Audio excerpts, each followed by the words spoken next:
Bienvenidos a OmniStory. Soy Amanda Chang, la gerente de marketing aquí. Ahora estoy en nuestra planta en Jinan, donde fabricamos todos nuestros routers CNC. Y justo detrás de mí está nuestro router CNC FIOC-C. Este router bioaccesible se utiliza para cortar piezas de gran formato para la industria del moldeo por inyección, prototipado de moldes, automotriz, marina y defensa, e incluso la aeroespacial. Necesita procesar materiales compuestos, espuma, plástico, aluminio e incluso la combinación de diferentes materiales. Esta máquina de alta configuración puede satisfacer sus demandas, superar las dificultades que enfrenta y ayudarle a alcanzar sus objetivos de fabricación. Tomemos unos minutos y le mostraré algunas características de esta máquina. Esta máquina tiene 2 metros de ancho, 6 metros de largo y el eje Z tiene 600 milímetros de recorrido.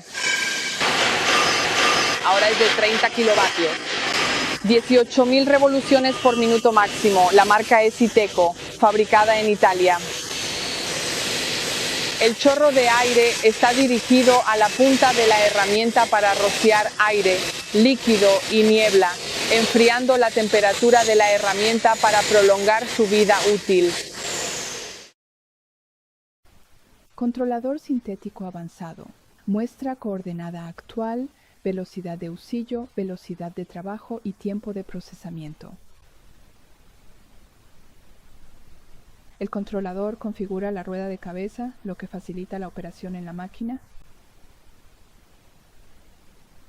Este cambiador automático de herramientas tiene 16 posiciones para herramientas y también opciones de 8 y 12 posiciones. Motor de accionamiento famoso mundialmente como el de los automóviles. Marca japonesa, este sensor automático de herramientas calibra automáticamente la lente. Sistema de recolección de virutas. El sistema puede evitar que las virutas metálicas lleguen al sistema de circulación. Hoy vamos a tallar una esfera en un bloque de aluminio. Calibrar la lente cruzada de la esfera. Por las pinzas podemos ver que los lados son exactamente iguales. Veamos cómo lo programamos en el software.